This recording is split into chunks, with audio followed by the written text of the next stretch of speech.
বলতে চলে যাচ্ছি। ঘটনাটির সময় 2020 সাল, খুব বেশি দিন আগের নয়। আর লাশ কালাম ভাইয়ের প্রকৃত নাম আসলে মোহাম্মদ আবুল কালাম। উনি গোয়ালন্দ উপজেলার বিভিন্ন ধরনের বিশেষ করে যে লাশগুলো বা যে মানুষগুলো অপমৃত্যু হয় যাদের, এই সমস্ত লাশগুলো মানে নিয়ে আসার জন্য পুলিশ এই কালাম ভাইকে খবর দেন। কালাম ভাই সে লাশগুলো সংগ্রহ করে এবং রাজবাড়িতে নিয়ে যায়। রাজবাড়িতে নিয়ে যাওয়ার পর সেটা পোস্টমর্টেম করার পরে আবার এই লাশগুলো তাদের পরিবারকে বুঝিয়ে দেওয়া হয়। এটি উনি মাঝে মাঝে করেন, তবে এটি কিন্তু ওনার একমাত্র পেশা নয়। উনি ওই গোয়ালন্দ বাজারের কাছে জামতলা নামে একটা জায়গা আছে, এই জামতলা এই জায়গাতে ওনার একটা চায়ের দোকান রয়েছে। অসাধারণ সুন্দর চা বানানোর হাত ওনার। আমি নিজেও সে চা খেয়েছি এবং আমাদের কয়েকজন লিসেনার্সও ওনার পরিচয় পাওয়ার পর ওনার সাথে দেখা করেছেন, ওনার হাতে চা খেয়েছেন, যেটা উনি আমাকে পরবর্তীতে বলেছেন। তো যাই হোক, 2020 সালের কোনো এক সকালে হঠাৎ করে গোয়ালন্দ থানার ওসি সাহেব কালাম ভাইকে ফোন করেন, একটি লাশ আনতে যেতে হবে। এটি উপজেলার নবগ্রাম ইউনিয়নের আতর চেয়ারম্যান ঘাট বাজারে। তো আতর চেয়ারম্যান ঘাট বাজারে যাওয়ার জন্য ছোট্ট একটি নদী পার হতে হয়। আসলে এটা নদী না, এটাকে নালা বলতে হবে। কারণ হচ্ছে পদ্মা নদীর বিভিন্ন ছোট ছোট মানে যখন বর্ষাকাল থাকে তখন ছোট ছোট নালার মতো সৃষ্টি হয় পানি বেশি থাকার কারণে। নর্মালি যখন শুকনো মৌসুম থাকে তখন সেখানে পায়ে হেঁটে, মোটরসাইকেলে, কখনো কখনো পিক আপ বা নসিমন করিমন এগুলো নিয়েও চলে যাওয়া যায়। তো যেহেতু তখন বর্ষাকাল ছিল, এই জন্য সে তখন গাড়ি নিয়ে সরাসরি যাওয়ার সুযোগ নেই। কালাম ভাইয়ের একটি পিক আপ আছে, যে পিক আপে উনি মাঝে মধ্যে এই লাশগুলো নিয়ে রাজবাড়ি লাশ কাটা ঘরে নিয়ে যান এবং আবার সেই লাশগুলো নিয়ে এসে তাদের পরিবারকে বুঝিয়ে দেন। তো ওসি সাহেবের ফোন পেয়ে তিনি তার ওই পিক আপটি নিয়ে এবং আরো যেই পুলিশের অন্য সদস্য যারা ছিল তারাও তাদের গাড়ি নিয়ে আতর চেয়ারম্যান ঘাট বাজারের দিকে যেতে থাকেন। একটি নির্দিষ্ট জায়গায় যাবার পর তখন তো আর গাড়ি নিয়ে ওই পাশে যাওয়া যাচ্ছে না।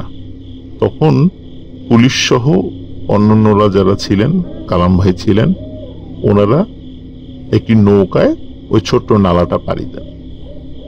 পাড়ি দেওয়ার পরে সবাই মিলে চলে যান নির্দিষ্ট স্থানে। কালাম ভাইয়ের বর্ণনা অনুযায়ী এই লাশটি ছিল 6 থেকে 7 দিন আগে মারা যাওয়া একজন পুরুষ মানুষের লাশ। তাকে হত্যা করা হয়েছিল। পুলিশের কাছে যখন এই অপমৃত্যুর খবরটি আসে তখনই লাশ কালাম ভাইকে তারা সেখানে নিয়ে যান। লাশের অবস্থা খুবই ভয়াবহ হয়ে গিয়েছিল, চেহারা দেখে চেনা যায় না এবং পচে ফুলে একাকার অবস্থা, প্রচন্ড দুর্গন্ধ। ডেড বডির যে প্যাকেট থাকে উপরে পুলিশ লেখা, এই প্যাকেটে লাশটিকে ঢোকানো হয়। কিন্তু ঢোকানোর পর একটা সমস্যা দেখা দিল, লাশের গায়ে মানে শরীর থেকে এত দুর্গন্ধ বের হচ্ছিল যে এই লাশটির ধারের কাছে কেউ যেতে পারছিল না। মানে কেউ ধরার সাথে সাথে আবার রেখে দিচ্ছিল যে তারা সহ্য করতে পারতেছে না। এখন কালাম ভাইয়ের উপর দায়িত্ব পড়ে এই লাশটিকে নিয়ে যাওয়ার জন্য। তখন কালাম ভাই এই লাশটিকে নিজের কাঁধে উঠান এবং কাঁধে উঠিয়ে উনি লাশটি নিয়ে যেতে থাকেন। যখন লাশটি উনি কাঁধে নিয়ে পুলিশ সহ ওই ঘাটে আবার চলে আসেন, ঘাটে কিন্তু অনেকগুলো ট্রলার ছিল, কিন্তু কোন ট্রলারই এই লাশ টানতে রাজি হয় না। সবাই বলে এই তো অল্প একটু, তো সামান্য একটু, এতটুকু পার করে দাও। কিন্তু কোন ট্রলার যে মাঝিরা যারা ছিল, যে বোটম্যান ছিল, তারা বলে যে না, আমরা ট্রলারে লাশ টানি না। পুলিশরা যখন দেখলো যে কোনো ট্রলার মানে রাজি হচ্ছে না, সেখানকার যারা মাঝিরা রাজি হচ্ছে না, তখন এই মাঝিদেরকে পুলিশরা ধমকাতে থাকেন যাতে করে তারা ভয় পেয়ে নিয়ে যায়। কিন্তু ফল হয় উল্টো। এই ট্রলারে থাকা মাঝিরা মোটর স্টার্ট দিয়ে ট্রলার সেখান থেকে নিয়ে অন্যদিকে চলে যায়।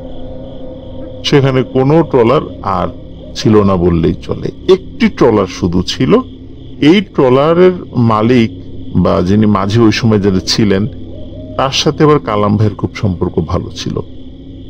কালাম ভাই খুব অনুনয় বিনয় করেন যে ভাই আপনি এটা নিয়ে চলেন। আর পুলিশও যখন দেখে যে না, মানে ধমক দিয়ে লাভ হয়নি, তখন তারাও বেশ নরম সুরে তাকে রাজি করায়।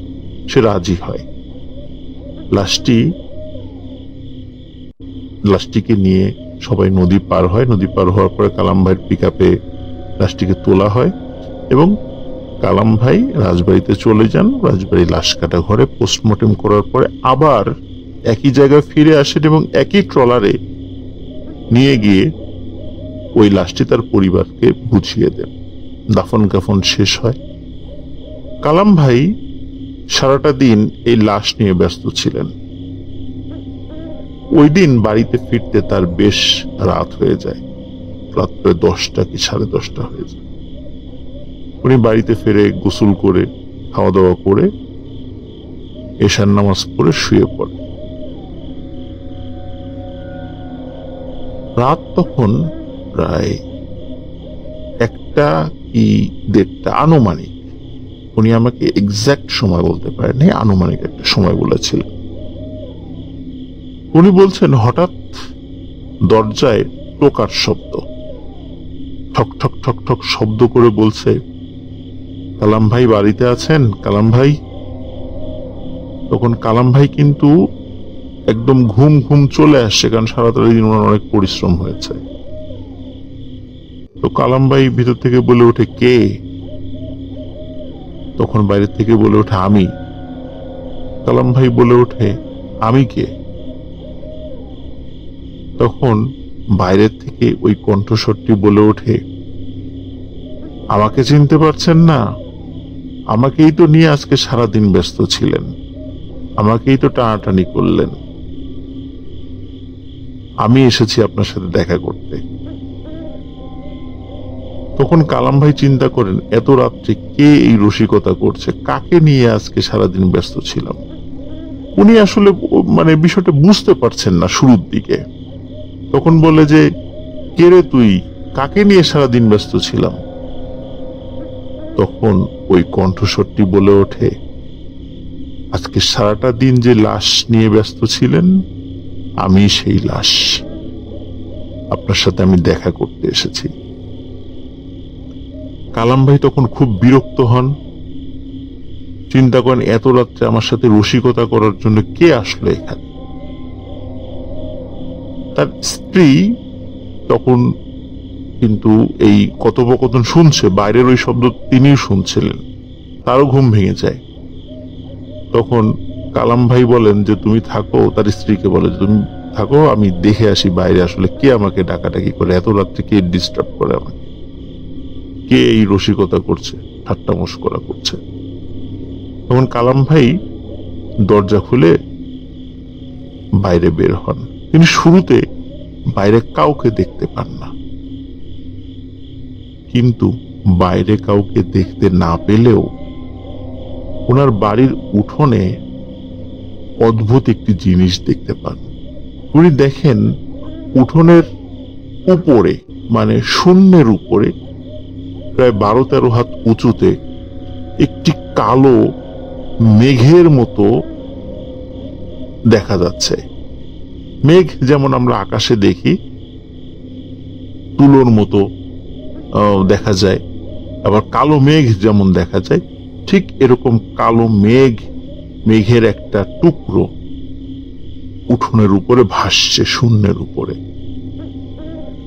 এবং উনি প্রথমে দেখে চিন্তা করেছে যে আচ্ছা আমি কি ঠিক দেখছি নাকি মানে ঘুম থেকে আধো ঘুম আধো জাগ্রত অবস্থায় এখন আছি, এই অবস্থা আমি চোখে ভুল দেখছি। কিন্তু উনি দেখেন যে উনি ঠিকই দেখছেন। হঠাৎ ওই মেঘের মধ্য থেকে একটি আওয়াজ ভেসে আসে, এই কালাম, এদিকে আয়। কালাম ভাই তখন তার শরীরের সমস্ত শক্তি হারিয়ে ফেলেন।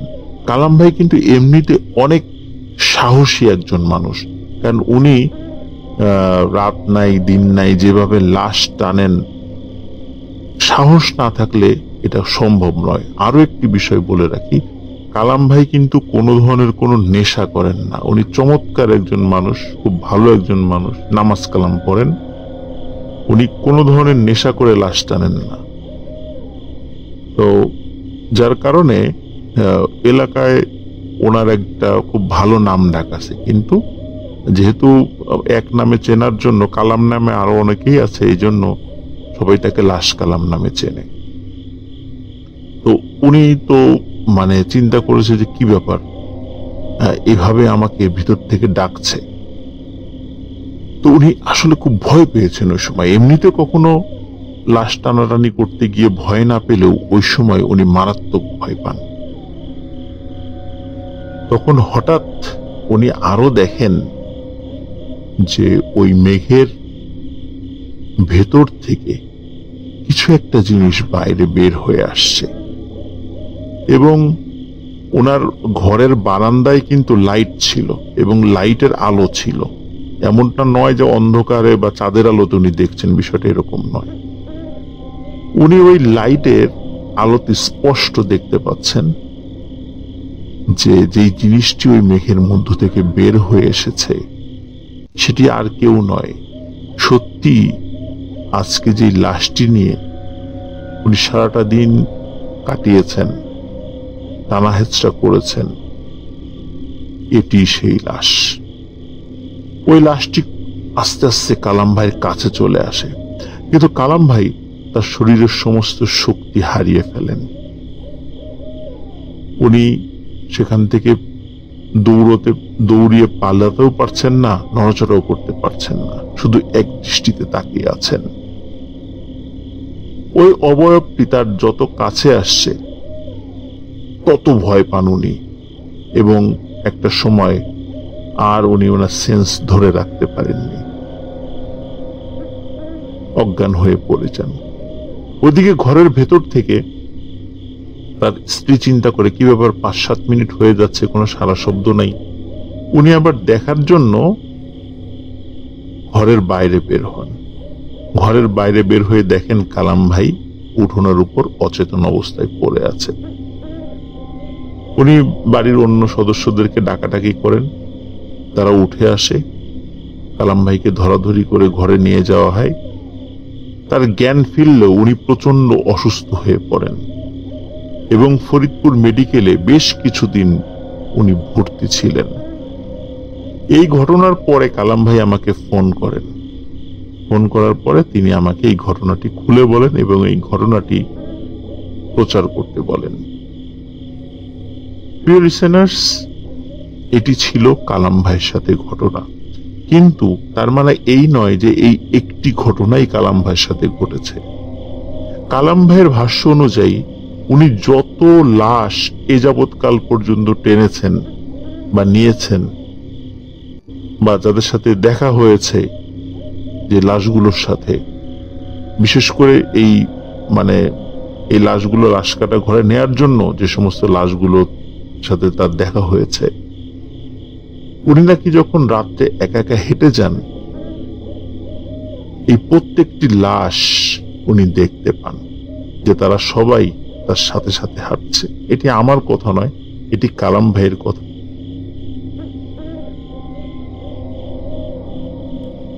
এই ঘটনাটির সময় ছিল 1975 সাল।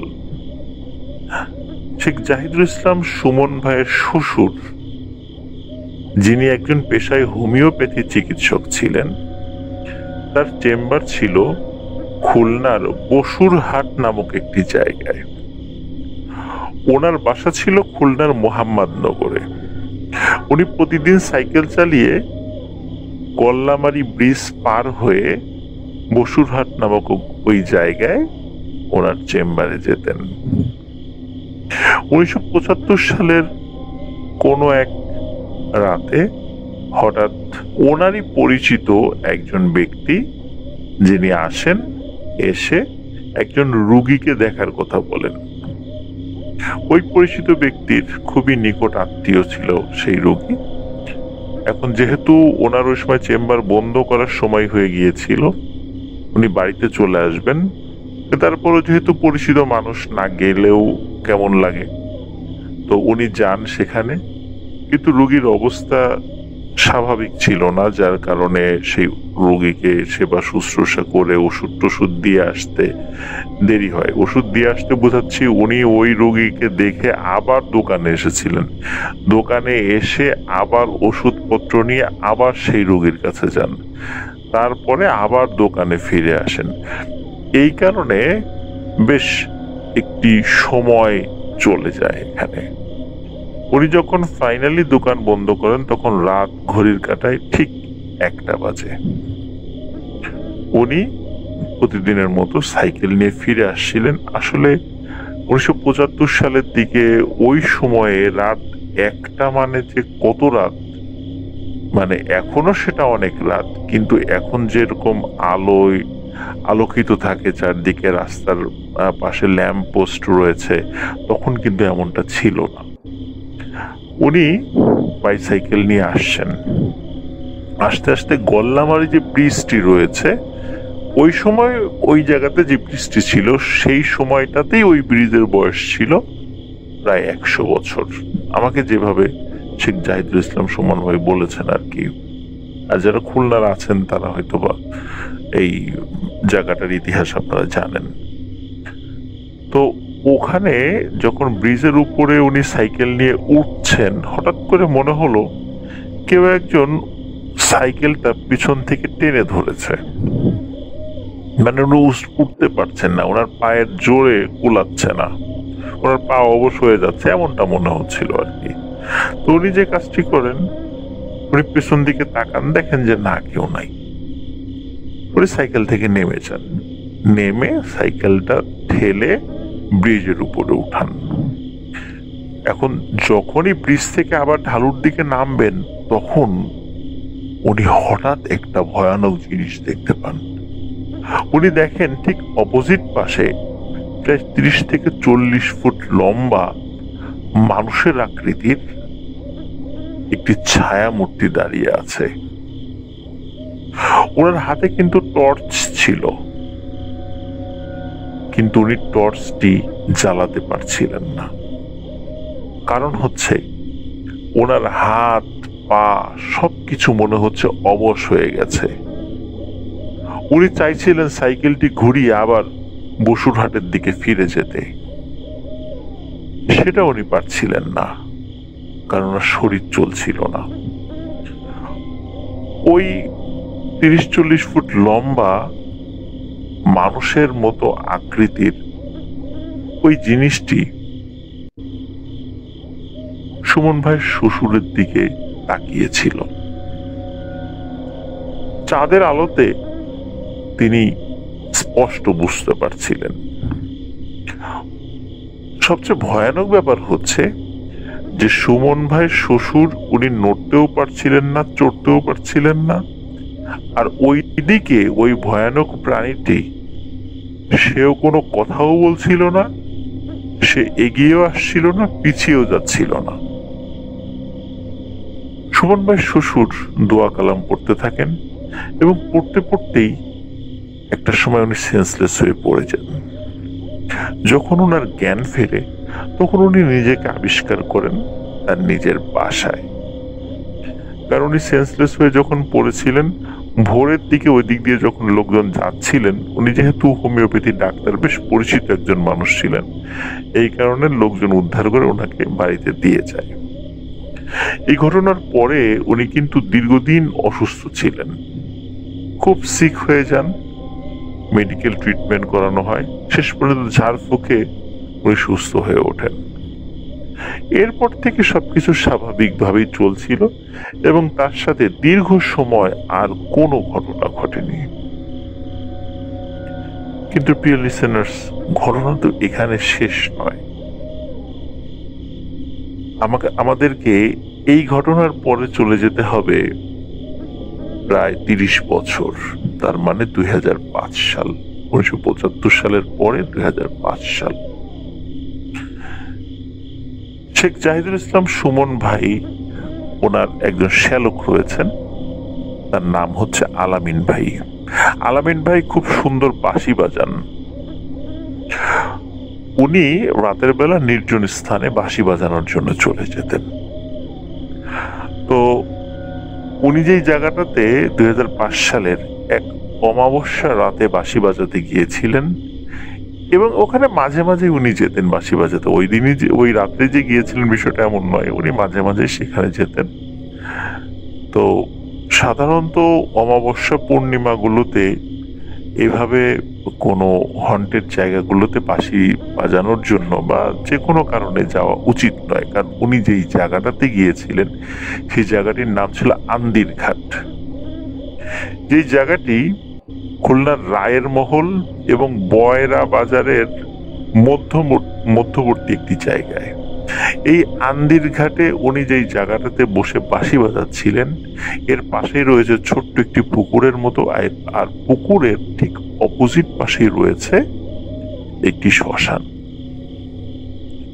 রাত তখন অনেক বাজে, আনুমানিক রাত 12টা কি 12:30। বাঁশি বাজাতে বাজাতে হঠাৎ উনি ওনার সামনে থাকা পুকুরের মধ্যে খল খল খল খল আওয়াজ শুনতে পান। প্রথম দিকে উনি পাত্তা দেননি, মনে করেছিলেন মাছটা হবে হয়তো। কিন্তু এই খলখল শব্দ যখন বারবার হচ্ছিল, তখন উনি বুঝতে পারলেন কোনো মাছ তো এমন শব্দ করে না। যেহেতু অমাবস্যা ছিল, চারদিকে বেশ অন্ধকার ছিল, কিন্তু দূরের বিভিন্ন ল্যাম্প পোস্টের আলো বা চতুর্দিকে থাকা বিভিন্ন মানুষের বাড়িঘরের লাইটের আলো, এগুলো যখন দূর থেকে মানে কিছুটা আলোকিত করেছিল ওই জায়গাগুলো, ওই সামান্য আলোতে উনি একটি জিনিস দেখতে পান। উনি দেখতে পান ওই পানির মধ্য থেকে কিছু একটা উঠে ওনার দিকে আসছে। সেটি যে কোনো কুকুর বিড়াল না, এটা উনি স্পষ্ট বুঝতে পান। আলামিন ভাই অত্যন্ত সাহসী একজন মানুষ। যেহেতু রাত বিরেতে বিভিন্ন জায়গায় বসে বাঁশি বাজান, সাহস না থাকলে তো এটা করা সম্ভব নয়। কিন্তু হঠাৎ করে ওনার শির দ্বারা বেয়ে ভয়ের এক শিহরণ নেমে যায়। ওনার শরীরটা কেঁপে ওঠে। উনি কিছুর একটা আঁচ করতে পারেন। উনি সাথে সাথে বাঁশি বাজানো বন্ধ করে দিয়ে বাড়ির পথে হাঁটা ধরেন। মোহাম্মদনগর ওনাদের বাড়ি, সেখানে উনি চলে যান। বাড়িতে গিয়ে উনি শুয়ে পড়েন। ওই রাত্রের মতো ঘটনা এতটুকুই ছিল। কিন্তু উনি যখন বাড়িতে ফিরছিলেন, তিনি এতটুকু ফিল করতে পারছিলেন কিছু একটা হেঁটে হেঁটে ওনার পিছনে আসছে। ঠিক যেমন কোনো মানুষ ভেজা কাপড়ে, ভেজা শরীরে, খালি পায়ে মাটির উপর হেঁটে আসলে এক ধরনের শব্দ হয়, ঠিক তেমন শব্দ উনি ফিল করেছিলেন। কিন্তু উনি পেছন দিকে তাকালেও কিছু দেখতে পাননি। তো যাই হোক, উনি বাড়িতে ফিরে আসেন। বাড়িতে ফিরে এসে উনি ঘুমিয়ে পড়েন। এই ঘটনার কিছুদিন পর ঘটে একটি ভয়ানক ঘটনা। ঘটনাটি ঘটে ওনার বাবার সাথে। ওনার বাবা তাহাজ্জুদের নামাজ পড়তেন। কোনো এক রাতে প্রায় 3:30টার দিকে উনি ঘুম থেকে ওঠেন। তো উনি কলপাড়ে গিয়ে অজু করবেন, এই নিয়েতে ঘরের ভেতর থেকে বের হয়েছে। ঘরের ভেতর থেকে বের হওয়ার পর ওই কলপাড়ের কাছে আরেকটি ঘর আছে, যেখানে ওই আলামিন ভাইয়ের যিনি নানি, মানে হচ্ছে শেখ জাহিদুল ইসলাম সুমন ভাইয়ের যে নানি শাশুড়ি আর কি, যেটাকে মানে নানি শাশুড়ি, তো ওনার ঘর ছিল। তো শেখ জাহিদুল ইসলাম সুমন ভাইয়ের শ্বশুর উনি হঠাৎ দেখতে পান যে ওই ঘরের তো একটা জানালা খোলা থাকে, আর উনি বেশ বয়স্ক একজন মানুষ ছিলেন, ওই শেখ জাহিদুল ইসলাম সুমন ভাইয়ের নানি শাশুড়ি। তো আলামিন ভাইয়ের শ্বশুর উনি দেখতে পান যে ঘরে তো ডিম লাইট জ্বলছে, ডিম লাইটের আলোটা সাধারণত দেখা যাচ্ছে যে বেশি রাত হলে আলোটা আরো একটু বেশি ছড়ায়, যার কারণে ঘরের মধ্যে বেশ আলোকিত ছিল, উনি সেটা বুঝতে পারছিলেন। উনি দেখেন কোন একটা ছায়া মূর্তি শাড়ি পরা ওনার শাশুড়ির গায়ে হাত বোলাচ্ছেন। তো উনি চিন্তা করেন কি ব্যাপার, ওনার শাশুড়ির ঘরে তো কেউ থাকে না, এখানে একটা মহিলা আসলো কোথা থেকে। তো উনি জানালার কাছে গিয়ে জিজ্ঞেস করেন, এই কে এখানে, আপনি কে? তখন ওই শাড়ি পরা ওই অবয়বটি ওনার গায়ে হাত বোলানো বাদ দিয়ে জানালার দিকে এগিয়ে আসতে থাকে। এগিয়ে যখন আরো কাছে আসে, যখন সুমন ভাইয়ের শ্বশুর দেখতে পান যে যেই জিনিসটি জানালার কাছে চলে এসেছে সেটি শাড়ি পরা, কিন্তু মাথাটি ঠিক বেড়ালের মতো। এটি দেখার সাথে সাথে উনি চিৎকার করে ওঠেন। চিৎকার করে ওঠার সাথে সাথে ঘরের অন্য লোকজন ঘুম থেকে উঠে যায়, তারা আসেন, কিন্তু এসে দেখে কিছুই নেই। এটি দেখার পরে উনি কিন্তু অনেক ভয় পেয়েছিলেন, জাহিদুল ইসলাম সুমন ভাইয়ের যিনি শ্বশুর অনেক ভয় পেয়েছিলেন। যাই হোক, ভয় পেলেও বিষয়টি ওনার উপর খুব বেশি প্রভাব ফেলেনি। কিন্তু এই ঘটনার মাসখানেক পরে আরো একটি ঘটনা ঘটে যেটি ওনার উপর মারাত্মক প্রভাব ফেলেছিল। সেটি হচ্ছে, এই ঘটনার মাসখানেক পরে রাত্রে উনি যখন ঘরে ঘুমিয়েছিলেন, ঘরের ডিম লাইট ছিল ওনার ঘরেও, গভীর রাত্রে হঠাৎ ওনার ঘুম ভেঙে যায়। উনি দেখেন ওনার বিছানা থেকে কিছুটা দূরে একটি ছায়ামূর্তি দাঁড়িয়ে আছে। ডিম লাইটের আলোতে উনি বুঝতে পারেন সেটি একটা মহিলার মতো, শাড়ি পরা। তো ওনার যে খাট ছিল, এই খাটের কাছে বেড সুইচ ছিল, লাইটের বেড সুইচ যেটা, উনি সাথে সাথে বেড সুইচটা অন করেন। অন করার সাথে সাথে উনি দেখতে পান এক ভয়ানক জিনিস। কারণ ওই রাত্রে, যেই রাত্রে ওনার শাশুড়ির ঘরে যেটি দেখেছিলেন, তখন তো আধো আলো আধো ছায়ায় দেখেছিলেন, কিন্তু এখন যেটি দেখতে পান পুরো আলোর মধ্যে। সারা শরীর লোমশ, শাড়ি পরা একটি মানুষের অবয়বের মতো প্রাণী দাঁড়িয়ে আছে, যার মাথাটি বিড়ালের মতো। এবং সুমন ভাই শ্বশুরকে দেখে খিলখিল শব্দে হেসে ওঠে। সুমন ভাই শ্বশুর চিৎকার দিয়ে সেন্সলেস হয়ে পড়ে যান। এবং শুধু সেন্সলেস না, উনি একই সাথে স্ট্রোক করেন। এবং এই স্ট্রোকটা এতটা মারাত্মক ছিল যে উনি আর কখনো সুস্থ হননি। উনি এই ঘটনার মাসখানেক পরে অসুস্থ অবস্থায় মারা যান। প্রিয় লিসেনার্স, ঘটনাটি এখানেই শেষ নয়,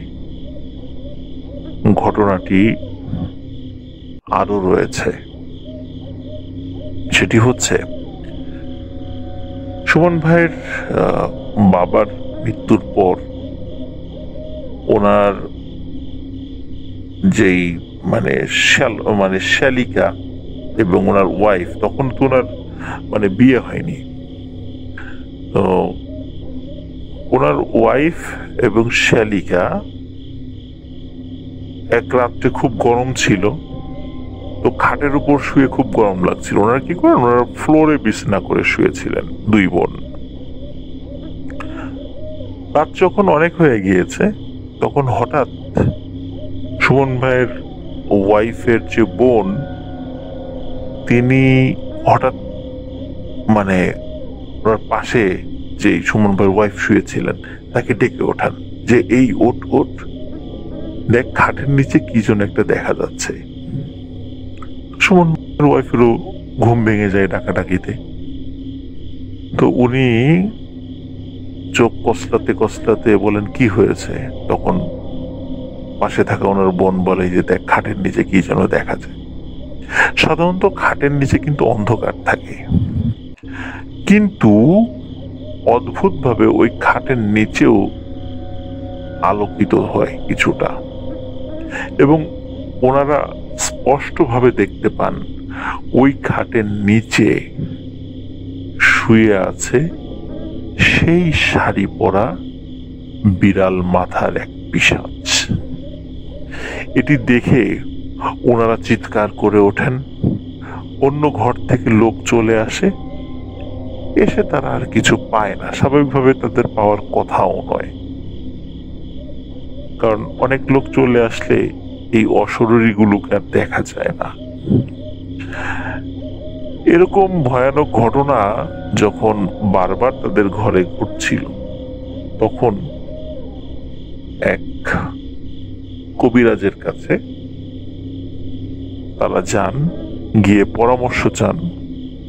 তো তিনি একজন ভালো মানের একজন কবিরাজ ছিলেন, একই সাথে হুজুরও ছিলেন।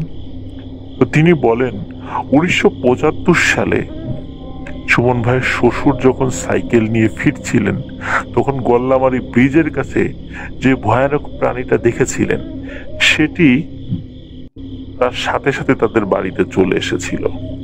কিন্তু তাদের বাড়িতে থাকলেও খুব মানে সামনে এসে কখনো ক্ষতি করতো না, ভেতরে ভেতরে ক্ষতি করত।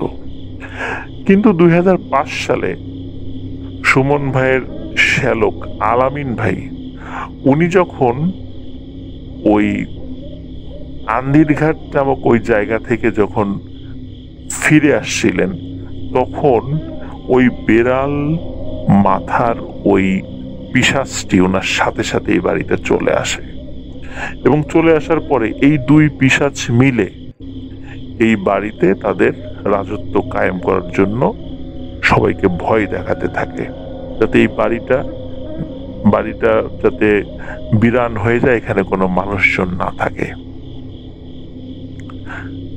তো এই দুটো পিশাচ মিলে ওই বাড়িতে মানুষকে ভয় দেখানোর চেষ্টা করছে।